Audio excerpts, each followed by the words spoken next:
We're at 89% occupied and 94% sold, so still continuing to do very well there. We have 13 move-ins by the end of this calendar year.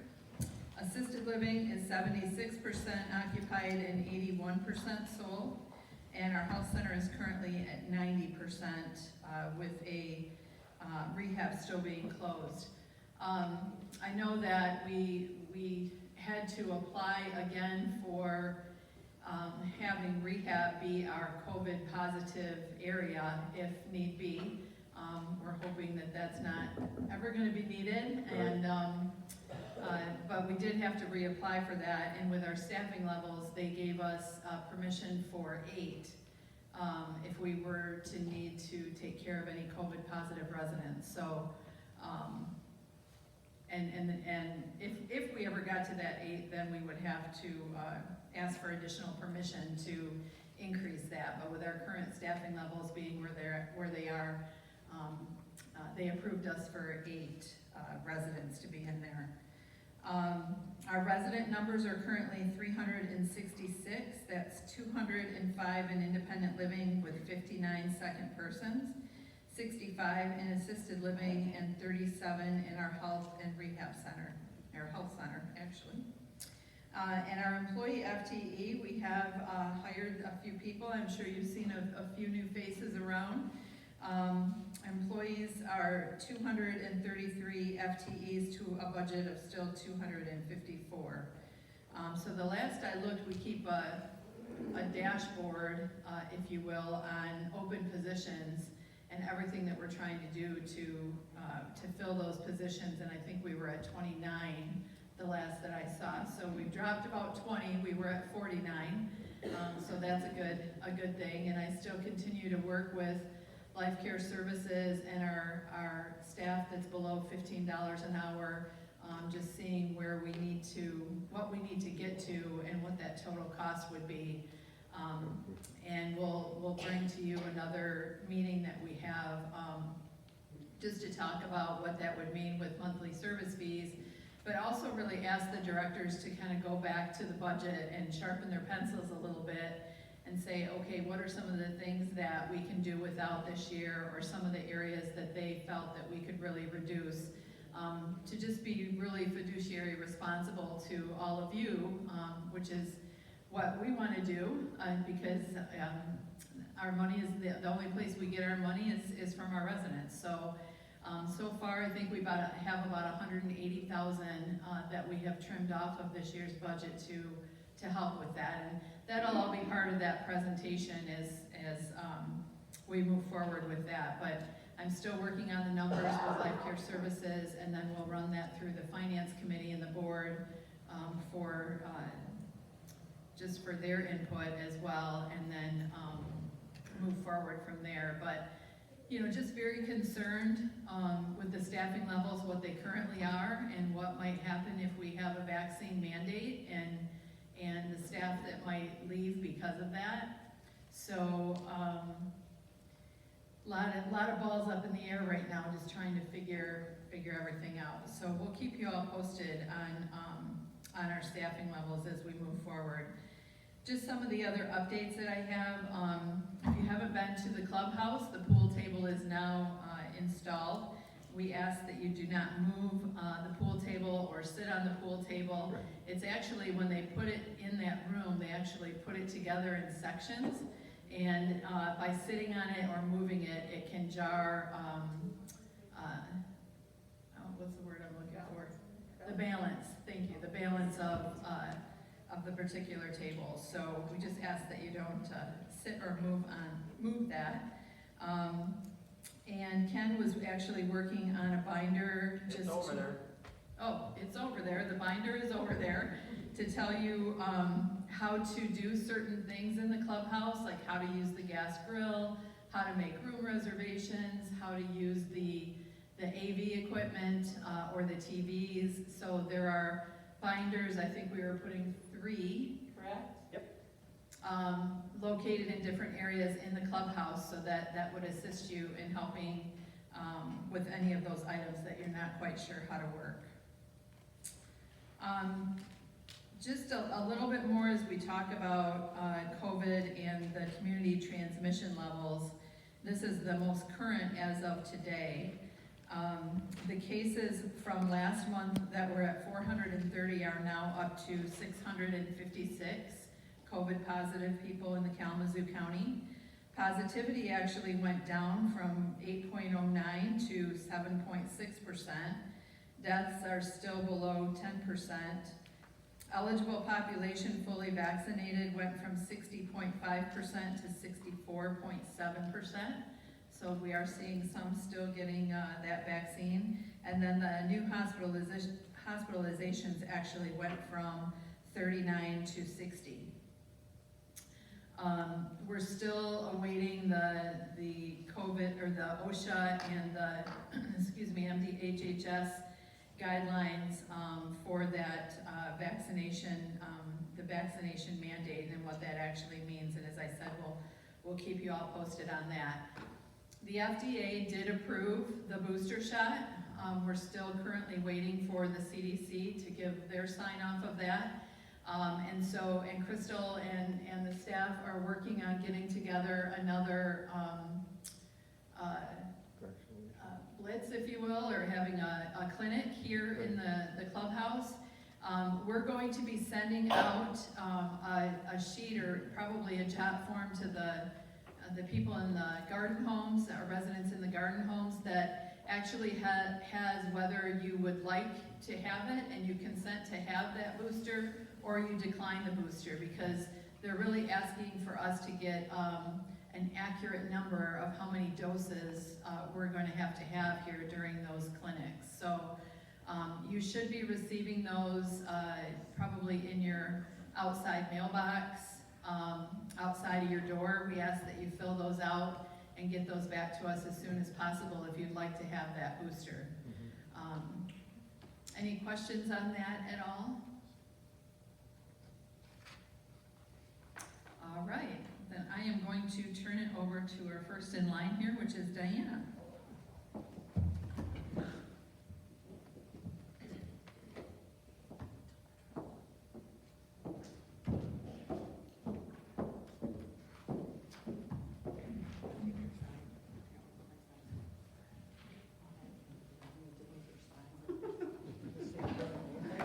I was following the leader. I love that. Have sign will follow. That's our new tradition. Yeah, have sign will follow. Hello, everyone. Happy Monday. Take your mask off, please. Sorry, thank you. I'm Diana Duncan, Director of Sales and Marketing here at Friendship Village. Not a lot today. We have one new move-in, so I guess that is a lot today. That's everything for us, right? We have Marilyn Clydesdale. And if you would like to spark a conversation, you'll be interested to know that she has 3 children that all went to Western Michigan University and all live in West Michigan. So they are all Kalamazoo natives, and 8 grandchildren in 5 grades. So, congratulations, Marilyn Clydesdale, and welcome to Friendship Village. Sure.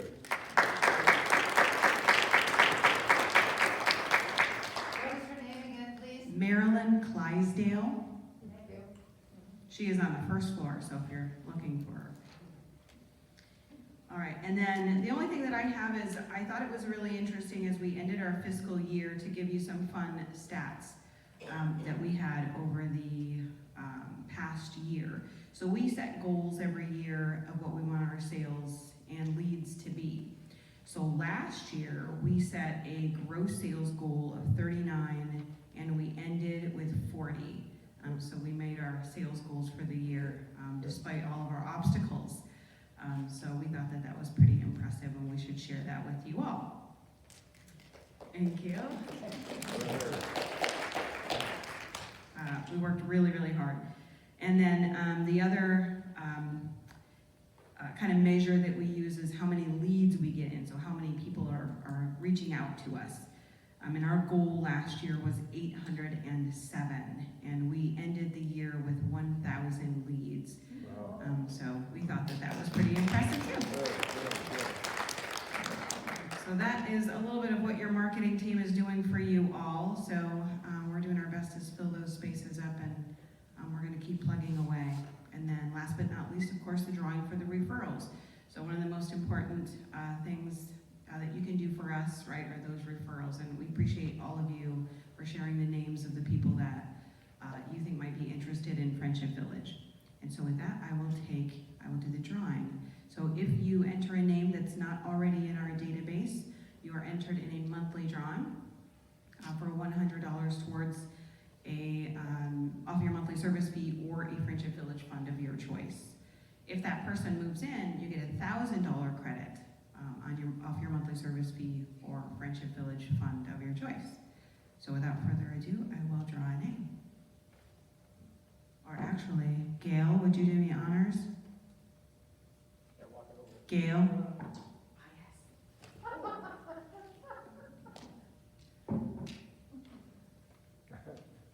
Too comfortable. It's complicated. I didn't realize.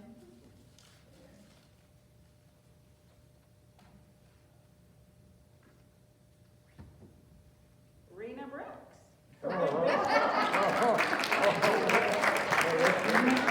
Congratulations. She paid me well. Well, that's a good favor. Thanks, everyone. My pleasure. Now everyone's gonna wanna sit next to you, Gail. Just for the TV.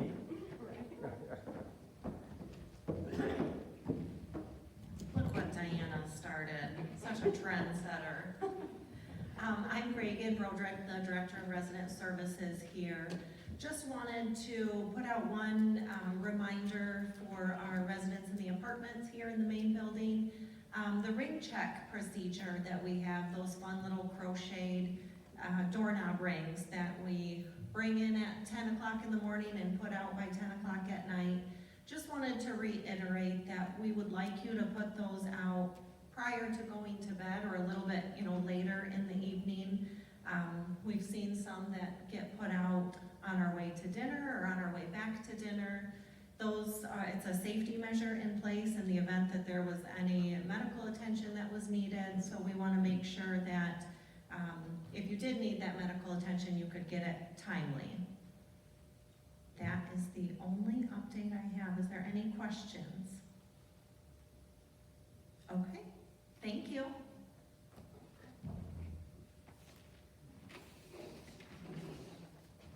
You need to get that going, please. I think I can do it. Hello, everyone. I'm Teresa Snook. I'm the Director of Administrative Services and Community Outreach. One of the things that I'm responsible for is our Employee Extraordinary Impressions Program. On the bottom, slideshow. At the top. Yeah, it's right. I thought it was right here. Oh.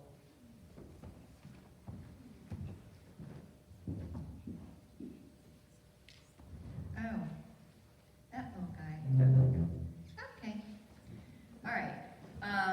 So I'm going to try to make this a habit every month to bring you the faces of the winners that we've had for the previous month. Our program, we call it Going the Extra Mile, or the JEM Award, but kind of the overarching program is actually a life care services program called Extraordinary Impressions. And we have a set of standards or promises that we have that we strive for. All of our staff, we present that to them during orientation, and these are our 10 promises that we have for you. We are actually going to be putting up in the next couple of weeks, we'll be putting up a new wall, and we're going to call it the Winner's Circle. So it will be up on the wall near the resale store, all the winners from the past year. So unfortunately, I'm out of the frames that I need, so it'll be a couple weeks where they're all in. We can get that up, but that will be coming. So for our winners for September, we have Ivanka Bernstein. Yeah, you can clap. Good. And I'll just read it. She is receiving the award for going above and beyond for a resident. Mary Copping nominated Ivanka, explaining that she volunteered to clean Mary's bathrooms when the regular housekeeper was behind. Mary said, "I really appreciate her help and concern. She treated me with respect, made me feel important, and acted in a very professional way." And Ivanka is always that smiling face. She's just got a great attitude, so we're really proud of her. And then the other one is Tim Paul, and he's in our maintenance department, specifically in refurbishment. Tim's receiving the award for going above and beyond for a Woodside resident. This person was exhausted from walking and needed a wheelchair to get back to their apartment. Resident Lena Ellinger nominated Tim. He stopped what he was doing to look for a wheelchair. He actually came out of an apartment he was working in when he heard something going on in the hallway, and Lena trying to help the resident. And so he went all about the building until he found a wheelchair and actually found a care staff person as well to come and help and get that resident back to safety. So Good. Tim is a great guy too. Here, here.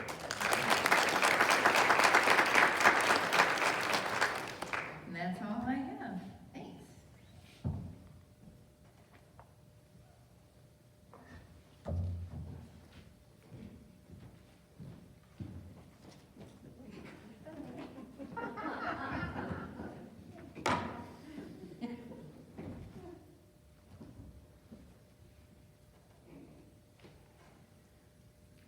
Good afternoon. I'm Ken Greshak, Director of Fund Development and Life Enrichment. Before we get into a philanthropy report for fiscal 21, just a couple of updates on life enrichment stuff.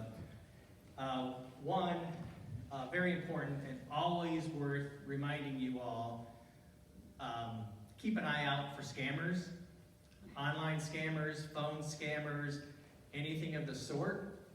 They know the address, they know 1400 North Drake, they know it's where a bunch of older adults live.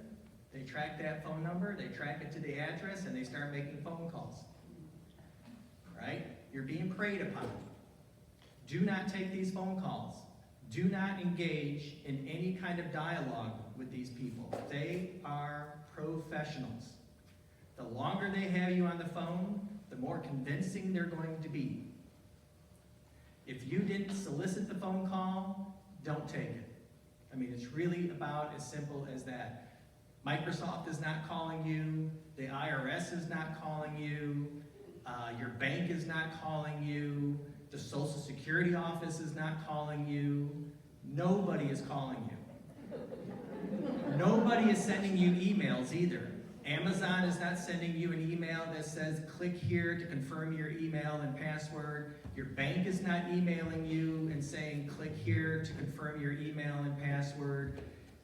None of that is happening. None of that is real.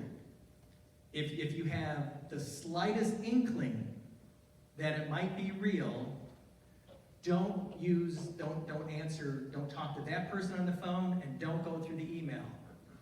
Call the bank. Call, use the phone number and the account information you have to make an outgoing call to where you're talking to the right person on the other side of the line. Gail. One of the scary things is, I don't know how they do it, but they steal local phone numbers.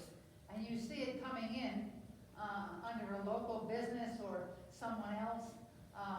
And even your own phone number they use. Yeah, they steal everything. So when you hear of these hacks every once in a while where, 600,000 accounts have been stolen from Target or from, name your favorite bank or store. A lot of times what's stolen is the basic of your information. Your name, your address, and your phone number. They might even get the last 4 digits of your Social Security number. Right? So they'll call you and they'll say, is this Helen who lives at 1400 Drake Road, apartment blah, blah, blah, with the last 4 of the social being 6539? And you're going to go, yeah. And they're going to go, well, we're just confirming some account information. We just need to, get some information to confirm the account. Why don't you give me your whole Social Security number and your license, then they'll start drilling down for information. Well, guess what? If they already had it, they already had it. right? Don't take the phone call. They're professionals. If they keep you on the phone long enough, you will be fooled, unfortunately, because they can be that good. So just hang up, Gail. One of the other things, when they call, they ask you, is this Gail? Right. I always say, who's calling, please? I don't answer that question. Well, yeah, so there's lots of ways they scam you. Gail was just saying they'll call you and they'll say, is this Gail? And then you'll say yes. Now they've recorded you saying yes. They'll use the recording of your voice all the way else down the line. So to Gail's credit, and this is exactly the right thing to do, if someone calls you and says, is this Gail, is this Helen, is this Bob, just say, who is this? Because they're not going to tell you. All right. Right? We've all had these calls, right? How many have had this call or something like this in the last week? Right? More than a few. Life enrichment item number 2. So yesterday we had an event out, or I don't know if it was yesterday or Saturday, we had an event out at the Kalamazoo Symphony Orchestra. And guess what they require in order to get in? Your vaccine card. All right? So we were a little caught off by surprise. We didn't know it, or else we would have advised you to it. But the point being, lay your hands on your vaccine card, put it in your wallet. You need to carry it with you everywhere you go now. Because as we're moving forward, we're going to find that more and more and more often, we're going to be required to show proof of vaccine in order to do any of our social programming events, like the symphony, like the Civic, like probably every one of them. We should just assume that you're going to need to show your vaccine card in order to get into these types of events. Am I right? Ashley's going yes. Yes, sir, Dave. At Symphony the other night, I was required also to show my driver's license. To match up with your vaccine card? And my vaccine. Yeah, so what David is saying is that at the symphony, he was not only required to show his vaccine card, but he had to show picture ID. For him, it was his license. Some of you don't have a license anymore, but you have a picture ID. So be prepared. That's a good point. Thanks for bringing that up. That you not only need to show your vaccine card, but you need to show that it's you, right? Okay.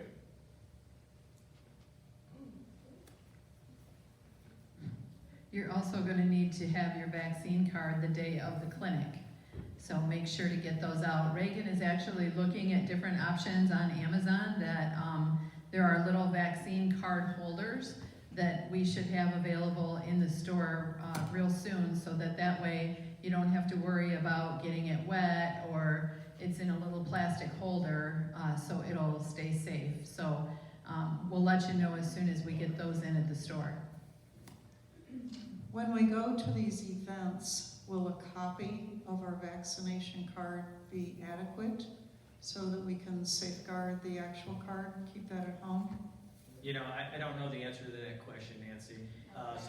I know that some events actually require you to show your actual card. I know somebody who went to a concert and they had it on their phone. They had taken a picture of their card on their phone, and they would not accept that. It had to be the actual card in person. So hopefully as soon as we get those little protectors, that'll make you feel better about taking your card with you.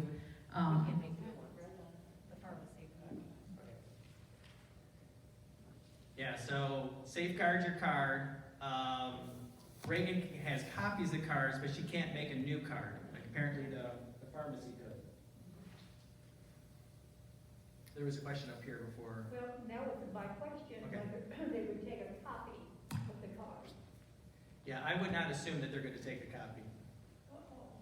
Yeah, I would And not. of course, those don't fit in too well, because no. they're not the same size as a credit card. Right, right. Well, we're going to have a special card holder that will be available to you to purchase or to have at the retail store, at the village store. It's the new world, right? So, and to just underscore Betsy's point, when we have our booster clinic, right, and it's not an if, it's a when probably, bring in your vaccine card so that, you know, we'll just make a third entry on your existing vaccine card that then shows that you've had the booster shot. Coolio? Coolio? Philanthropy, fiscal year 21. Our fiscal year at the village just ended on September 30th. It has been really too long of a while since I've given this type of report here at the village on the results of our philanthropy for the previous year. And, of course it was COVID last year, right? So it was hard for us to get together and do these types of things. But now's the time to do it. And there are so many new residents as well. So some of you who have been here a while, this is going to be a little repetitive in some of it, though the numbers will be a little new. Stop me if you have any questions at any point. This will take a minute. You got coffee? Everyone good? Got to go to the restroom? Friendship Village has a long-standing philanthropic culture. For those of you who have been here for a while, you know it. For those of you who are new, you're learning it. And by philanthropic culture, there's really three types of philanthropy in general. Time, talent, and treasure. Time and talent are the volunteering that we do here at the village. The village relies, needs, is really only successful in a lot of ways because the residents participate in the comings and goings of the village. And we'll go over some specifics in a little while, but you know what I'm talking about. It's when you serve on committees. It's when you serve for the different funds. It's when you work in the store, when you work in the resale shop. All those volunteer hours and all those, when you're offering your time or your particular skill set, that's your talent, that has a value to the village, a significant value, and it is one of our core philanthropies, and you all do an amazing job at that, and I'll show you that later. Donations, so the treasure part of this thing. Donations are tax deductible. Friendship Village is a 501c3. You write a check to one of our funds, it is a tax deduction. Write it to Friendship Village of Kalamazoo, indicate the fund that you're donating to in the memo line of the check, right? Some of you will actually just write, Friendship Village Employee Appreciation Fund and that part of it, that's fine too.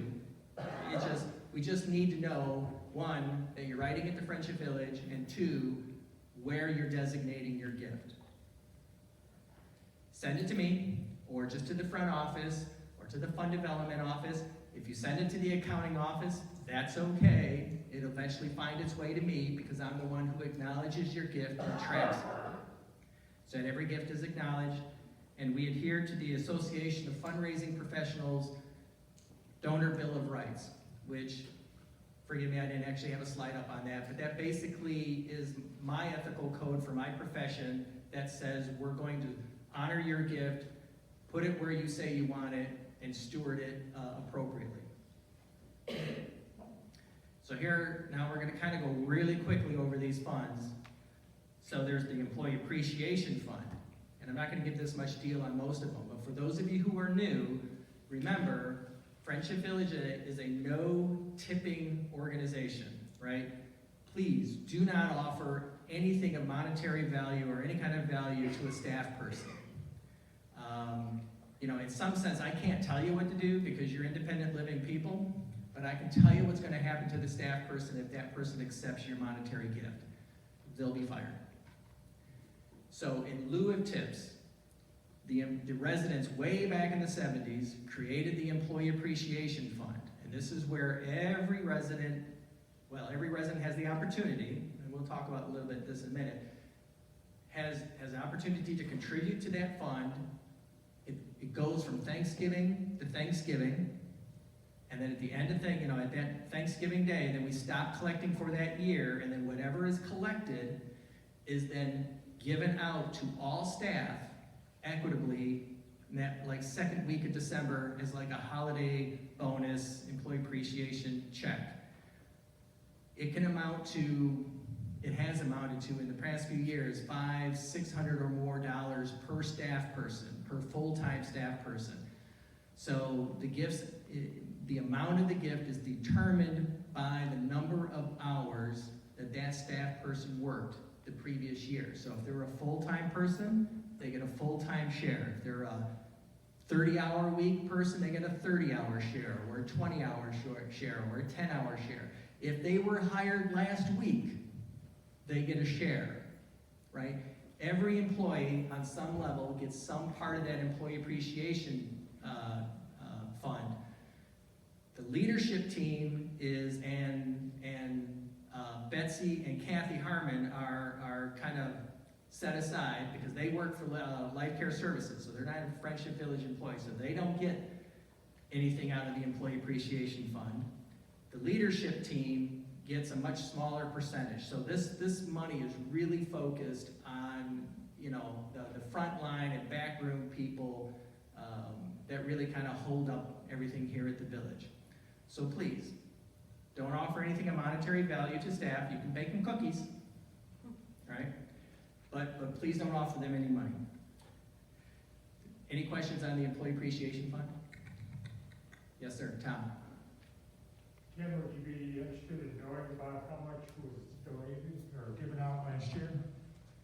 Tom is asking how much was given out last year, Yeah. like the last gift. Yes. Total amount? I don't recall. Was it like, you mean like what the individual check was worth? No, what's the total amount distributed? $125,000. It's more than that. It was $135,000. $135,000 was given out last year. It's an amazing fund. Now, one thing I did forget to mention, and this is important to mention and to underscore, there is never an expectation, I'm stumbling on the word all of a sudden, expectation that you should have to support any of these funds. You do not, right? And there is never an expectation on how you should or how much.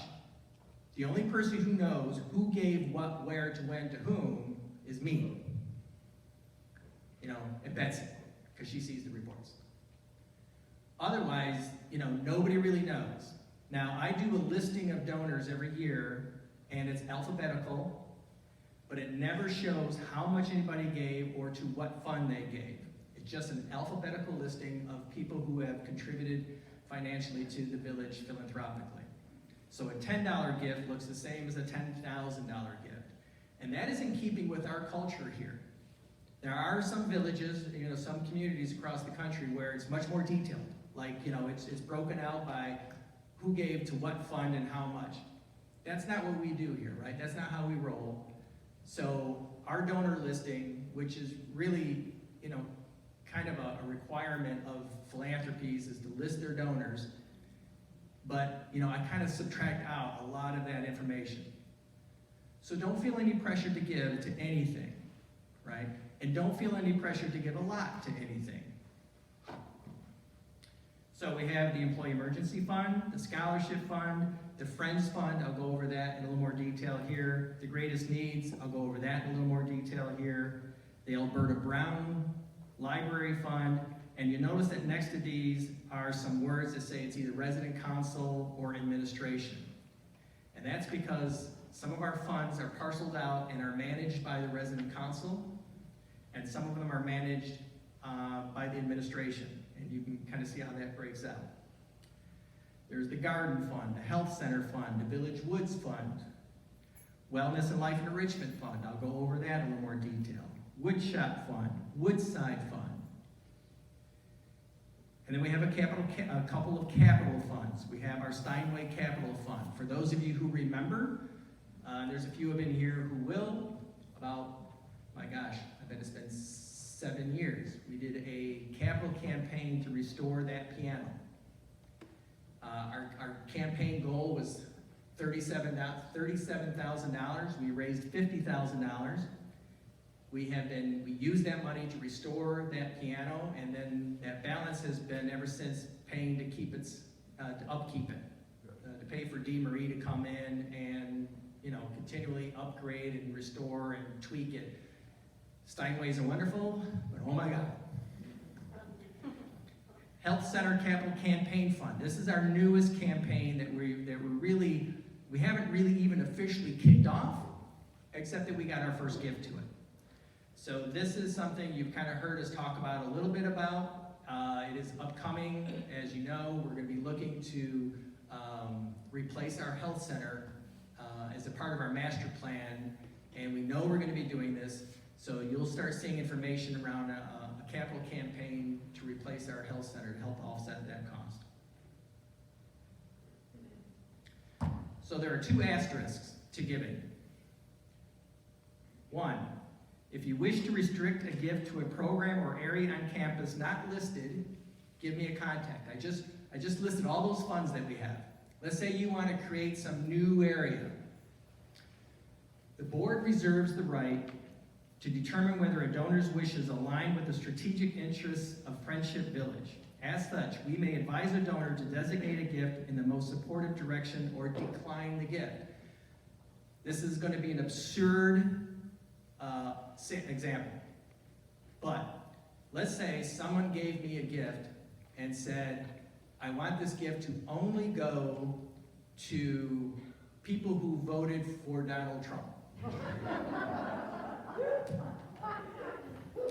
Or people who, only go or only went to Western Michigan University, right? So sometimes philanthropies can get into trouble when they don't have these types of clauses in their giving, because the board reserves the right to basically to decline a gift if it doesn't align with the strategic interests of the organization. So that's one asterisk. I don't see this happening, right? But it could happen. The other asterisk is, in the rare event a particular fund ceases to exist or has sufficient resources to meet its stated purpose, the board may redirect the fund or its excess to another donor-supported fund to ensure prudent fiscal stewardship. Let's say someone gives us $1 million for the library, right? Just to name an example. All right? Wonderful. We have a library. Someone gives us $1 million for the library. We would never be able to spend $1 million on the library. That money would sit there forever and ever and ever and just basically be unused. It's a reasonable discussion to have at the board level and at resident council, I'm assuming, to sit there and go, is it fiscally responsible and ethical for us to redirect some of this money to other areas on campus that will benefit our residents? So we have this asterisk in there to give us the ability to, basically manage the philanthropic resources that we have. Any questions on that? Does it make sense? It makes sense, right? So, Friends Fund. Provide monthly residency and care costs for our Friendship Village neighbors who have outlived their resources. We have almost $11.5 million in the Friends Fund in the village endowment. We have another over $3 million sitting at the Kalamazoo Community Foundation in the 3 funds that are dedicated to the Friends Fund there. Together they add up to over $15 million and growing for the Friends Fund. It's why you don't hear me talking about the Friends Fund. The fund is pretty sufficiently funded in order to meet the needs of our benevolent care needs. And benevolent care is basically, when you run out of assets, we're going to continue to provide for your housing and your care needs for as long as you live. We can spend anywhere from $250,000 to $500,000 a year, depending upon the year, on this type of benevolent care. Typically, it happens when a resident is at Woodside or in the health center, right? So even though your life care plan doesn't extend to Woodside, to assisted living, if you're a life care resident and you're now transitioned to Woodside, and either because of that transition or because of other reasons beyond your control, you outlive your assets, who plans to be 100? We will continue to care for you wherever you are, using the Friends Fund. Any questions on the Friends Fund? It is one of the most generous funds in the country that I know of. That's right, Kevin, that's right. Yeah, we're getting one. Faith? Thank you. How much was spent this last year? About $350, Faye. Thank you. What was the question? How much was spent out of the Friends Fund this last year? Greatest Needs Fund, provide resources for unbudgeted programs and services that meet the mission vision of our community as recommended by the Philanthropy Advisory Committee, the PAC, and approved by the administration. The Greatest Needs Fund we created in 2012. We have raised close to $1 million in the Friends Fund since its inception in 2012. We have spent close to half of it, right? This is our unrestricted fund. Applications are made to the Greatest Needs Fund. They go to the PAC, the Philanthropy Advisory Council, which is a group of residents who review the applications and thumbs up or thumbs down recommendation to the executive director, Betsy. In the event that the application is for greater than $25,000, that application also goes to the board of directors, where they ensure that it meets with the strategic direction of the organization. Things that we bought. We have bought little things. We have bought the sewing machines for the terrace level. We have paid for the campus Wi-Fi.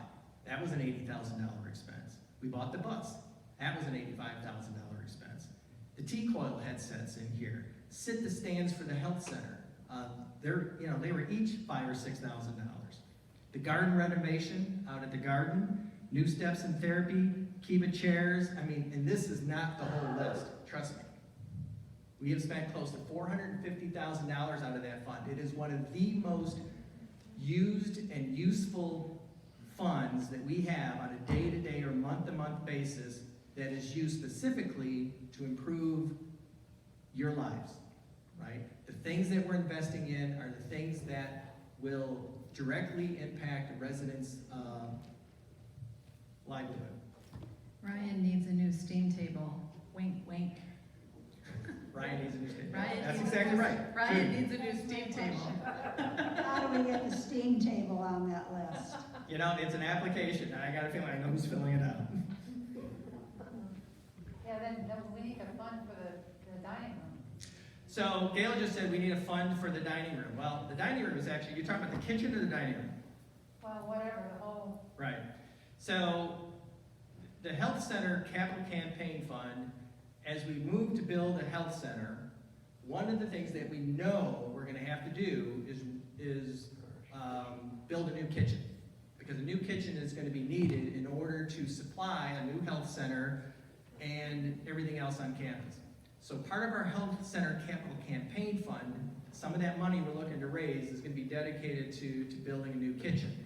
That's not to say that we can't start carving out some funds now to buy the needed equipment that they need for the kitchen, right? We just have to make sure that whatever we buy now is, kind of a Lego block, right? It can be taken out and put back into whatever is coming up in the future. Yes, ma'am.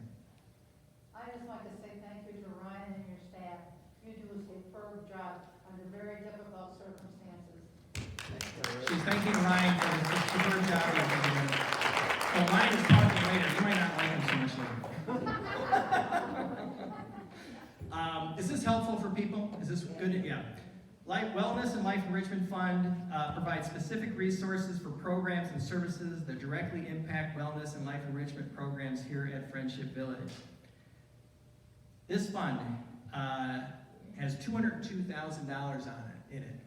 And the reason we have $202,000 in it is because we just got an estate gift from a resident for $200,000 for this fund. Wow. And this resident wanted to kind of earmark the gift a little tighter than just giving it to the Greatest Needs Fund.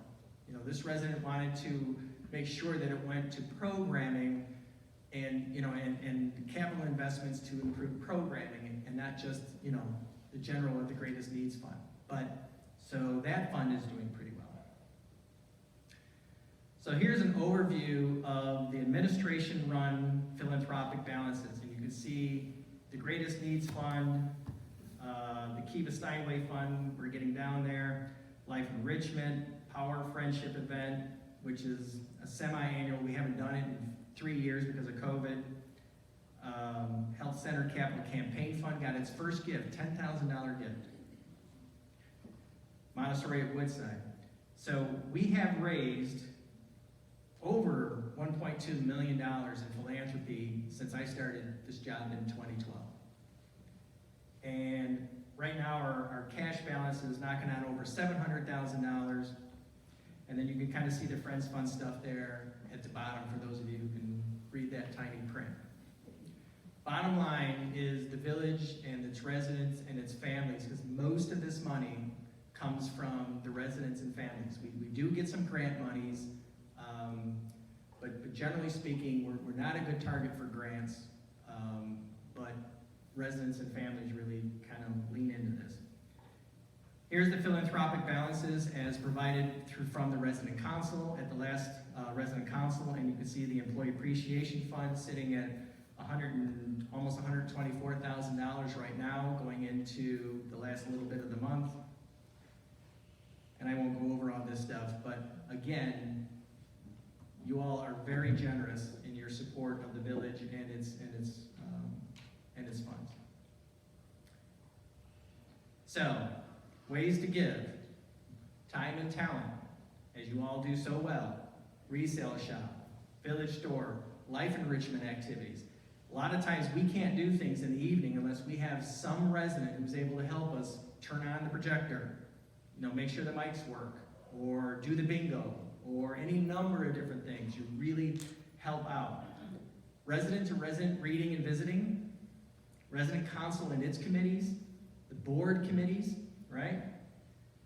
14,600 hours. That has a value of almost $400,000 that you all are providing. That's real. That is just real. And we cannot thank you enough. Ways to give and treasure, right? Here's your financial giving. How can you do it? Most of you know. Cash and securities, right? We get stock gifts. We actually, we take cash, of course.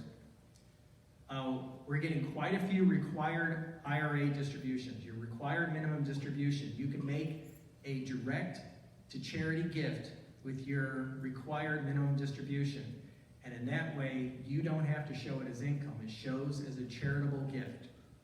So for those of you who get required minimum distributions and you don't need that income and you want to do philanthropy with that income, we welcome that. Of course, you all have your other, charities that you support. That's a good way to support your philanthropies.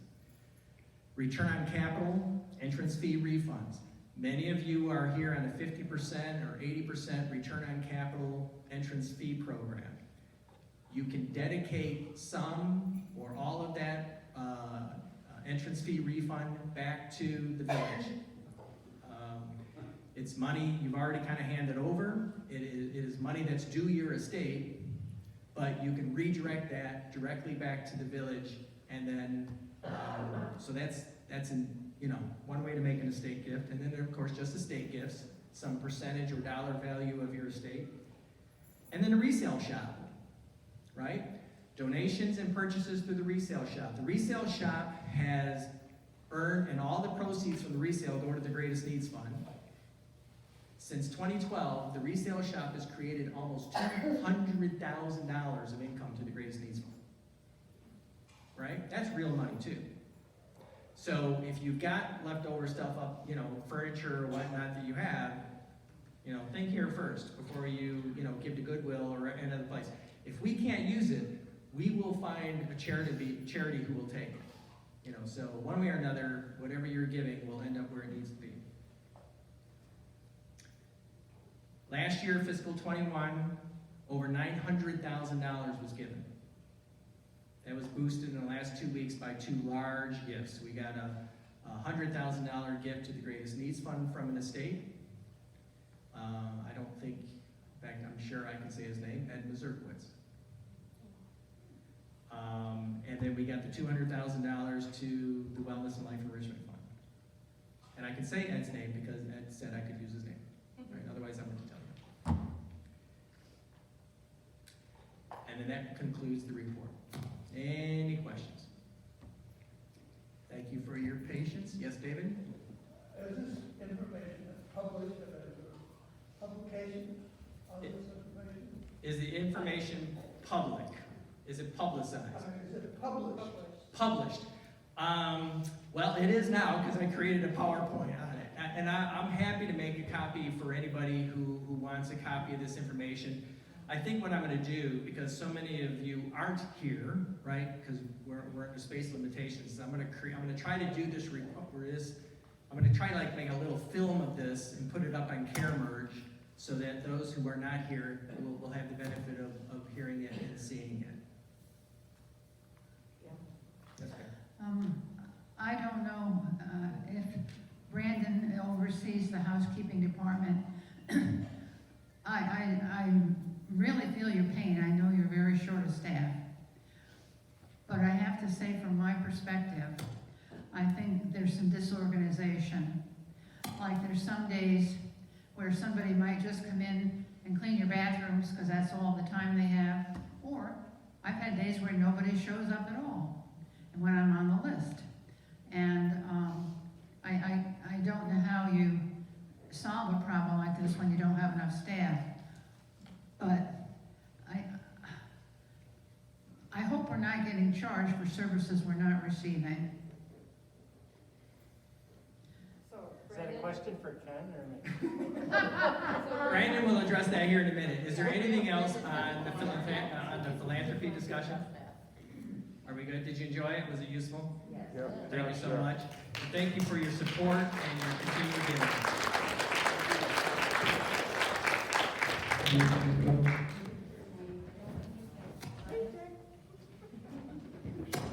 No, go ahead. I know.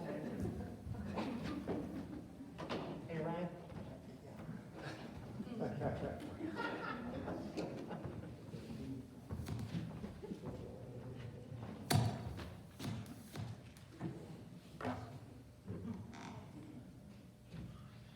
Good afternoon.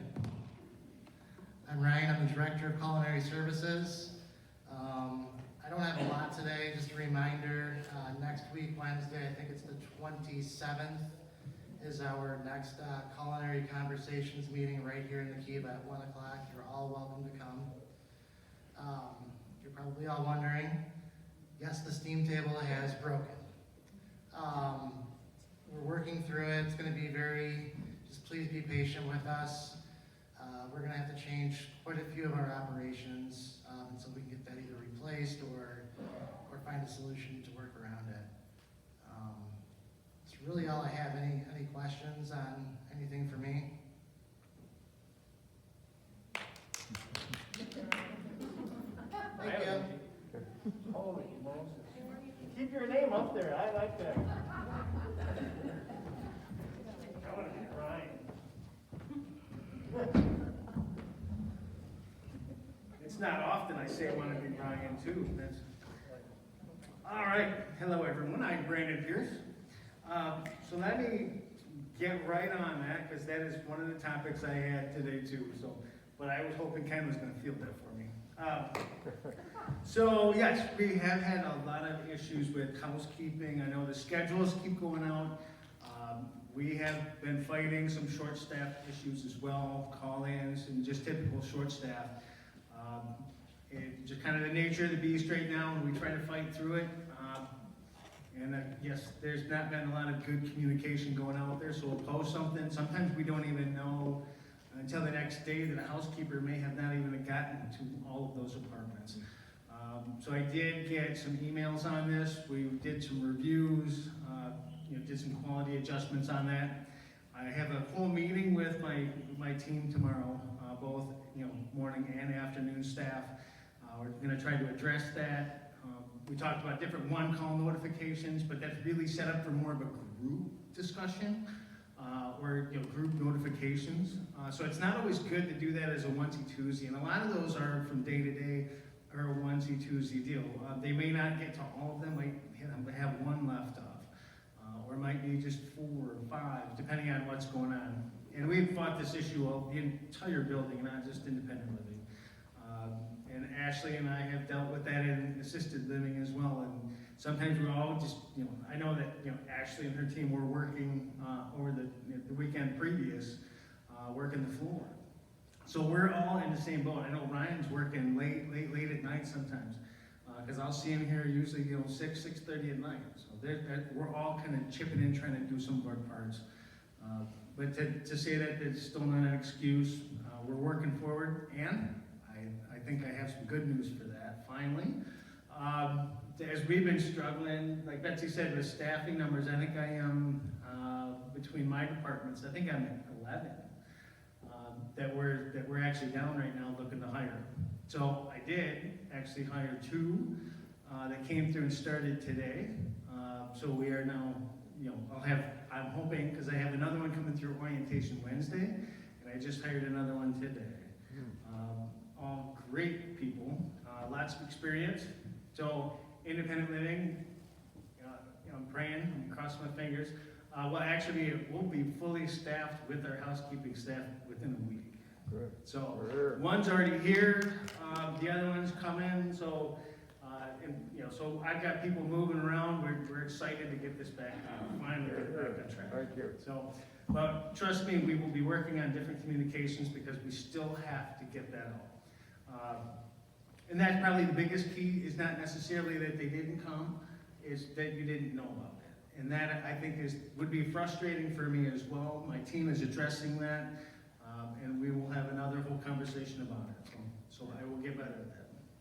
I just want to say thank you to Ivanka and Janie. Yes. They are good, They're they terrific. do a great job, and they're always there. We have a really, really great housekeeping staff. You almost think of housekeeping as kind of a rare breed. They're different. Some people, I have, like Lena, one of my afternoon staff, she just likes to clean. She doesn't need to work. And she's been here forever. And when I say that, I am not joking. She will come down and she just loves to clean. And a lot of my staff is like that. They really care what they're doing. They don't always necessarily have to come to work. They just want to come and do a really good job. And this really, I always say it's like home. It is not like going to work when you come and work here. So it's a different, unique experience. And once they get a hold of that, they really love it. So it's a unique group. I was glad to hear Ivanka get the GEM Award, and Joni is just as capable and helpful, but they're both terrific. So 2 of them are wonderful, and let's hope we get all of them that are that. I agree. Well, I didn't even vote on that one because both of them were in my department. So, so yeah, I love to see that Ivanka got it. And Tim Paul is kind of one of those. We tried to do a front of the house, back of the house, Right. and Tim Paul is kind of the back of the house. And he is another one that goes above and beyond. And he's fairly new too. And Ivanka's been here a long time, and she's been fantastic. So I can't tell you how I was all giddy when I got both of them. So let me go over a couple of quick other things while I'm up here. I know that we would, running a lot of information here. Let's talk about a couple of things that are coming up. So chiller shutdowns for buildings 1, 2, and 3. Getting that time of year coming into the wintertime. So that will happen before the end of the month. So look for that probably in the next week. And it's essentially your air conditioning will get shut off. So we'll be switching that over and shutting that down.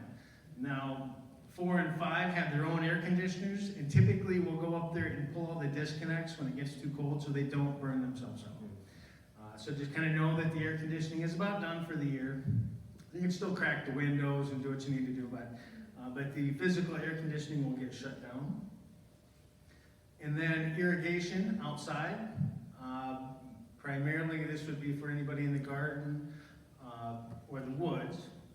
That irrigation will be completely shut off before the end of the month as well. So look for that in the next week. So if you need to get anything and take care of it out there, this would be the time. So the rest of the campus hasn't actually been blown out yet and winterized, but we actually haven't used it in almost 30 days because of the severe rain that we've had. So So just kind of know that. And then other than the rest of it is be aware of the next toilet paper shortage. I was talking about it this morning in one of our meetings. They are limiting how much toilet paper and paper towels that you can get. So I am, again, bulking up. So this time around though, rather than what I've done in the past for the store, just in case we need to get some here and disperse it, I'm trying to get a little better quality. So I'm already doing that right now, so we have that on hand. So just look for that. Now I don't think we had an issue last year, did we? I mean, we started to. Yeah, we were okay later on. I know that I did bring a couple of cases down last year, just in case we needed to, but they're not always the greatest quality, so I'm trying to up that for you, so we have it in the store. This does not include the toilet paper for our apartments, right? Yeah. Do you provide toilet paper for our apartments? No. So I'm saying if you can't get it in the store, then we can provide it in our store. So that's what I will try to do that, and if somebody can't get it throughout the entire building, through this entire process, I've been buying stuff left and right. The nursing staff couldn't get things early in the pandemic, so I started buying surgical masks, gloves, gowns, you name it. Once we reached a point where that's what our team does in incident command, and I happen to be, buying, for the rest of the group. So I have stuff stored all over the place. So I do have toilet paper stored. I have paper towels stored. I've got all kinds of additional cleaning supplies stored. So, if we need it, we've got it. So just know that I'm kind of starting to bulk up on a little bit of that higher quality material just in case I need to get it to the store rather than disperse it if I couldn't get to it. So it's a little different scenario. So Betsy will tell me not to spend too much money, but make sure we have everybody comfortable at the same time.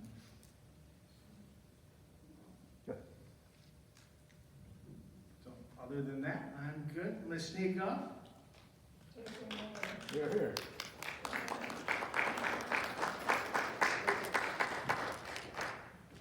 This has become silly. I'm Betsy. I still am.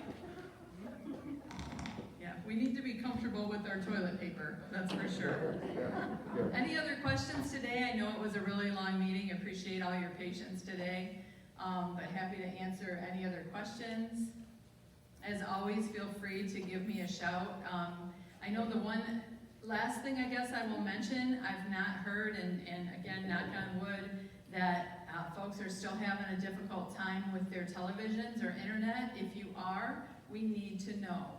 Please let us know. We have a concierge here now who takes care of all that. Please don't just go without it not working. We need to know if your system is not working. So please make sure to call the front desk. Laura can put in a work order. She's keeping a log still so that we can keep track, so that I can keep in touch with Centrix and let them know if we still are experiencing issues. So please let us know if you are experiencing any. Thanks so much for coming. Please join us and welcome Marilyn at the end here with some cookies and punch, and welcome her to Friendship Village. Thanks for coming.